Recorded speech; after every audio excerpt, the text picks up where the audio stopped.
Bienvenue dans ce nouveau numéro de Droite de Cité.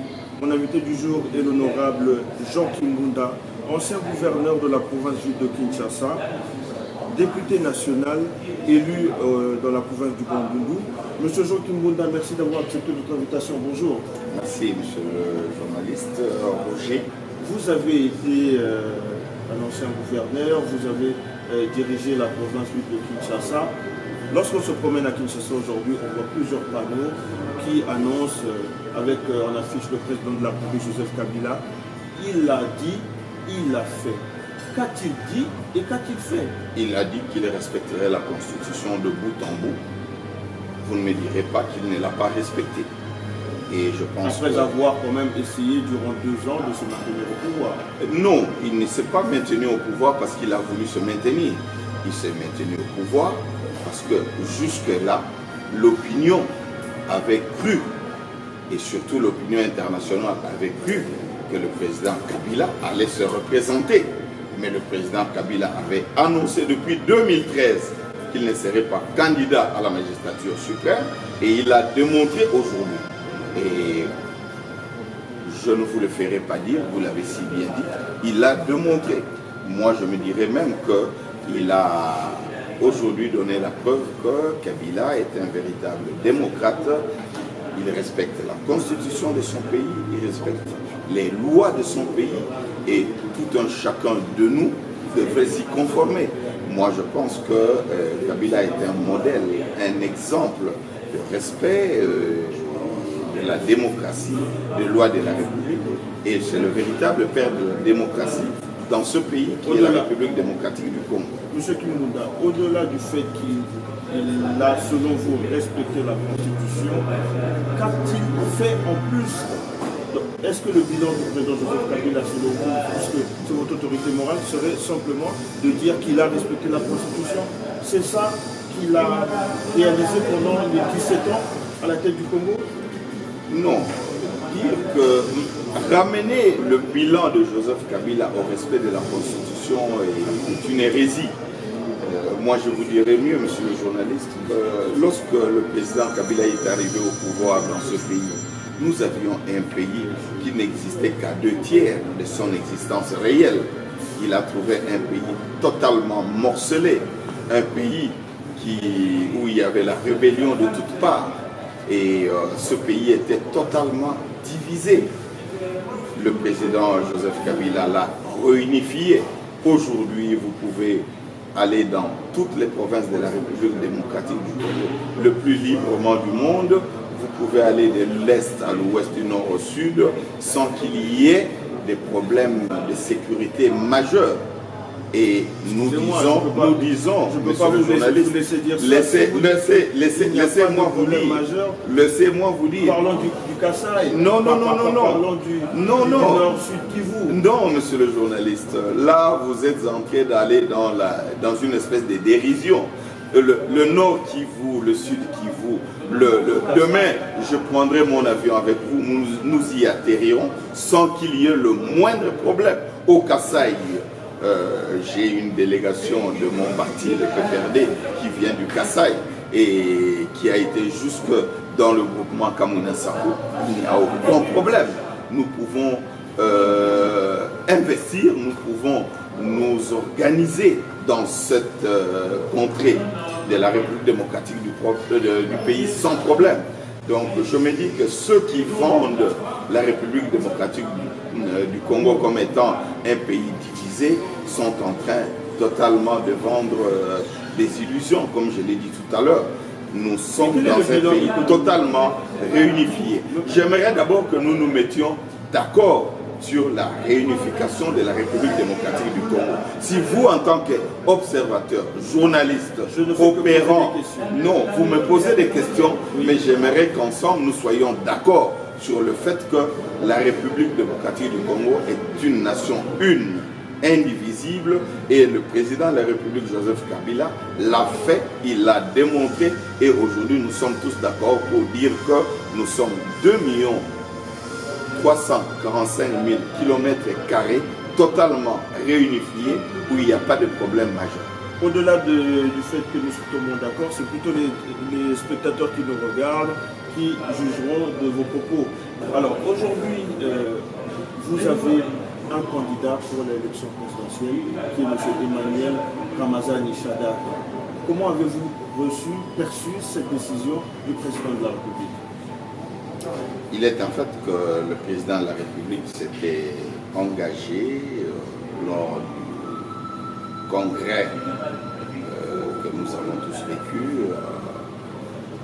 Le président de la République avait décidé qu'il respecterait les termes de la Constitution sans équivoque.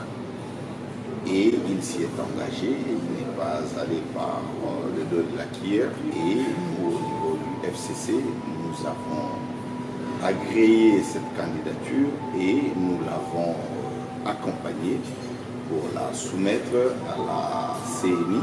Je comprends bien ce que vous êtes en train de nous expliquer, mais moi je voulais avoir votre réaction, surtout qu'on a parlé de plusieurs dauphins possibles. On a cité le président de l'Assemblée nationale, M. Obaminakou.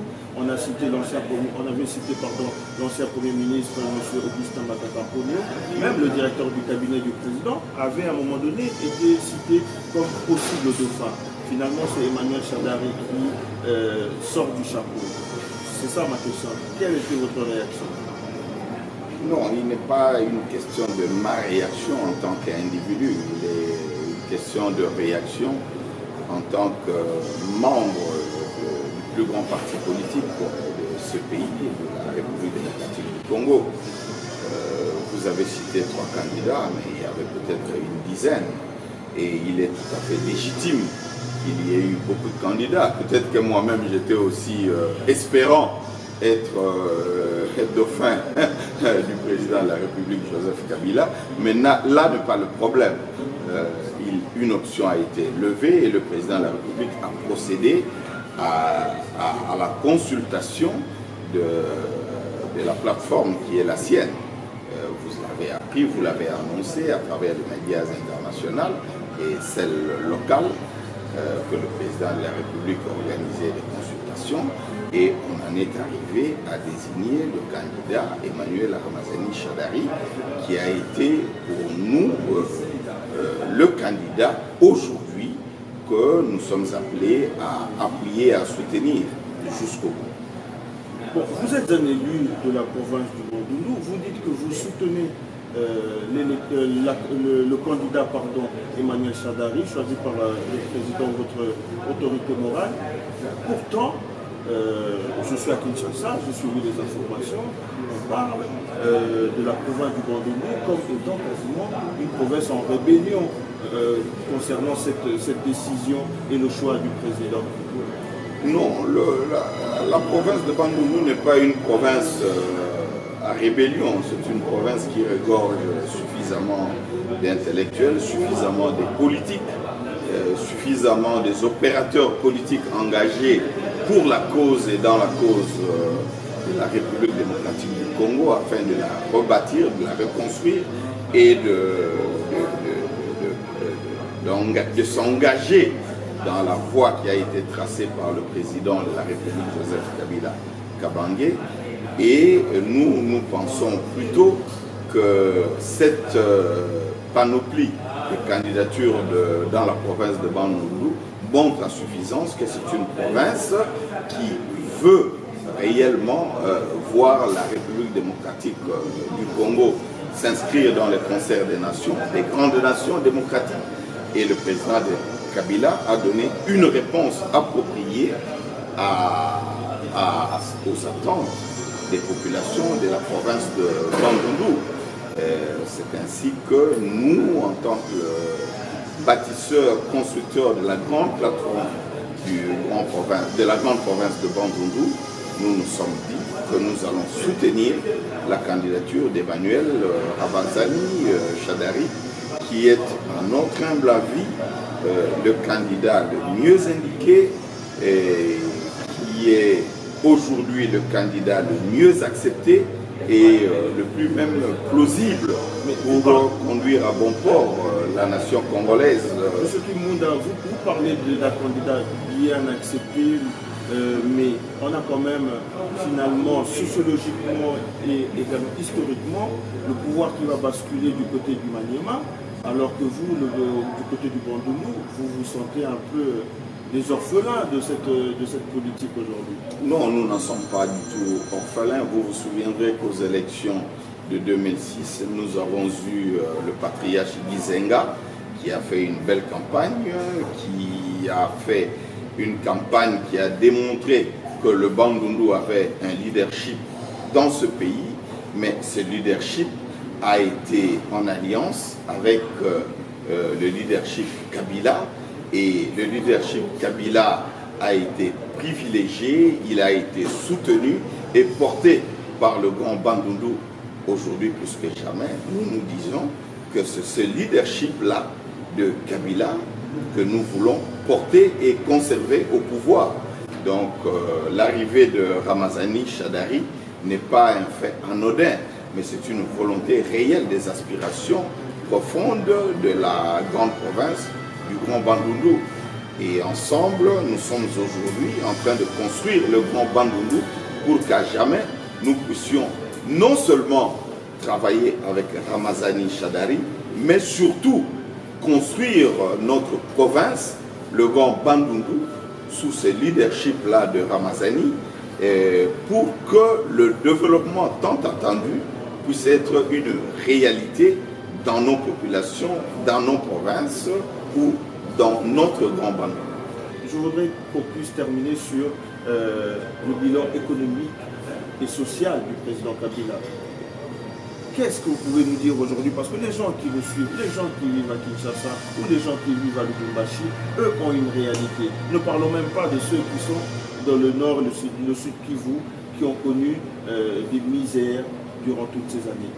Oui, quel est le bilan social dans tout ça? J'aimerais vous dire d'abord sur le plan sécuritaire, en ce qui concerne les misères que ces populations ont connues, que la République démocratique du Congo a connues. Ces misères ne sont pas l'objet du président de la République, Joseph Kabila. Joseph Kabila les a trouvées, ces misères. Et il s'est engagé à pouvoir rétablir la paix dans ce pays. Et nous avons la paix dans cette nation. On a bien compris. Nous sommes bien d'accord. Et je suis d'accord que vous ayez dit cela. De deux, sur le plan socio-économique. Vous voulez séparer le social de l'économie, mais j'aimerais les mettre ensemble. Ce sont des conséquences. Hier, nous avions des Congolais qui sont partis de ce pays il y a un peu plus de 20 ans et qui reviennent aujourd'hui, voyant cette nation se rebâtir, se reconstruire. Il y a quand même un peu plus de 3000 km de routes qui ont été construites dans ce pays avec Joseph Kabila. Nous avons des entreprises, des sociétés qui ont été construites, bâties par la volonté et le leadership de Kabila dans ce pays. Nous pensons qu'aujourd'hui, la République démocratique du Congo est repartie sur des bases socio-économiques qui font que le Congo doit davantage fournir des efforts pour s'inscrire dans le concert des nations avec un État qui socialement et économiquement est en train de se moderniser, en train de se refaire une santé pour ces populations, une santé économique, une santé sociale. Mais les indicateurs, monsieur l'ancien gouverneur, restent quand même très pauvres. Le classement de la RDC dans plusieurs études ne démontre pas une évolution ou une reprise d'une forme supplémentaire par rapport aux années précédentes. Non. On a connu l'époque Matata Ponyo et aujourd'hui la RDC est encore en souffrance par rapport par exemple à la il y a eu une époque Matata Ponyo qui n'est qu'une époque comme vous l'avez dit. Mais avant Matata Ponyo, il y a eu d'autres. Il y a eu Gizenga et il y a eu comment dirais-je, son limier Mosito qui est arrivé, puis Matata Ponyo, il y a aujourd'hui Tchibala, mais le Congo sort d'un gouffre. Kabila a trouvé ce pays dans un gouffre. Mais il y a 17 ans, monsieur le gouverneur. Mais il a fallu un peu plus que 17 ans, je pense, pour qu'il nous faut plus de 17 ans pour que ce pays sorte de ces lornières, sorte de ce gouffre-là. Ce n'est pas le fait d'une génération spontanée pour développer un pays. C'est un engagement dans sa reconstruction. C'est un travail de longue haleine, un travail d'engagement, d'unité pour que nous puissions apporter le développement dans cette nation, dans ce pays. Et aujourd'hui, plus que jamais, nous disons que le Congo est positionné pour un départ, un redémarrage. Parce que nous étions dans un gouffre, on ne parlait pas du Congo, mais aujourd'hui, lorsque vous allez dans des institutions internationales, le Congo est plus que jamais présent. La preuve en est que l'opinion internationale ne peut pas se passer un jour sans parler de la République démocratique du Congo. Alors, ce que nous représentons une valeur même ajoutée, parce que le président de la République, Joseph Kabila, y a donné une impulsion qui s'avère matérialisée dans cette nation. Alors, la dernière question serait de vous demander, monsieur le gouverneur, qu'est-ce que vous pouvez dire à un jeune homme de 20 ans, un jeune Congolais de 20 ans qui nous regarde aujourd'hui, qu'est-ce qu'il peut espérer pour demain? Comment définiriez-vous le Congo pour ce jeune homme de 20 ans? Le jeune homme de 20 ans a besoin de s'inscrire aujourd'hui dans la logique de la reconstruction, du développement de son pays. Le jeune homme de 20 ans n'a pas besoin de s'expatrier. Le jeune homme de 20 ans a besoin de travailler pour son pays. Le développement du pays n'est pas le fait d'un individu, c'est le fait de toute une nation, de l'unité autour d'un projet de société. Et Kabila a vendu un pays, il a vendu une nation, il a vendu un peuple qui veut se mettre au travail pour bâtir une nation au centre de l'Afrique, au centre de la République, des pays de l'Afrique dans son ensemble. Et je vais dire même mieux qu'aujourd'hui, plus que jamais, la République démocratique du Congo est devenue incontournable dans le concert des nations. Nous devons demander plutôt à nos jeunes de 20 ans, à nos jeunes de 30 ans. Vous parlez de 20 ans. À 20 ans, on n'a pas encore la formation requise pour contribuer à l'édification, à la construction d'une nation. C'est plutôt à 24 ans minimum, on peut, avec le savoir que l'on a tiré de la formation, de l'éducation dans son pays, pour qu'on y apporte la pierre qu'il faut pour la construction de ce grand édifice qui est la République démocratique du Congo. On va essayer d'avoir une question supplémentaire qui est bien sûr la question de vous faire réagir tout de même sur la décision de la CENI qui a rejeté 6 candidatures et surtout le candidat également d'ensemble, M. Moïse Katumbi, lui qui n'avait pas pu déposer sa candidature. Premièrement, comment avez-vous réagi lorsque la CENI a publié cette liste avec les 6 dépositaires de candidats se retrouver... J'aimerais d'abord vous parler des candidatures hors candidature. Moïse Katumbi n'est pas candidat. Nous n'avons pas vu sa candidature être déposée à la CENI pour des raisons que vous connaissez. Et je pense aujourd'hui que s'il y a eu des candidatures invalidées, elles l'ont été par le fait de la loi. Vous voudrez bien voir le Congo être un pays qui marche totalement en marge de la loi, loin de la loi, ne pas respecter la loi, et demain vous allez l'acclamer. Non, ce n'est pas cela que nous voulons bâtir au Congo. Nous voulons bâtir un état de droit. Un état de droit se bâtit et se construit sur base de la loi. Et j'estime qu'aujourd'hui, plus que jamais, nous sommes en train d'appliquer les lois dans ce pays et nous ne devons pas nous mettre en dehors du cadre légal qui est tracé. Nous respecterons les lois de ce pays, nous respectons la République démocratique du Congo parce qu'elle se veut respectueuse de lois qui sont édictées par le peuple congolais, par la population congolaise. Et moi, je suis législateur. J'estime aujourd'hui que s'il y a des candidats qui ont été mis de côté ou invalidés par le CENI. Ils l'ont été par la CENI qui est un organe indépendant, qui n'est pas un organe du pouvoir, pas du tout. Et les raisons qui ont été avancées par la CENI ne le sont pas par le fait du pouvoir, mais elles le sont par le fait de la CENI. Voilà tout ce que je peux vous dire à ce niveau. Merci d'avoir suivi notre émission. C'était M. Jean Kimunda, ancien gouverneur de la province de Kinshasa. À bientôt. Au revoir. Merci beaucoup, monsieur le journaliste.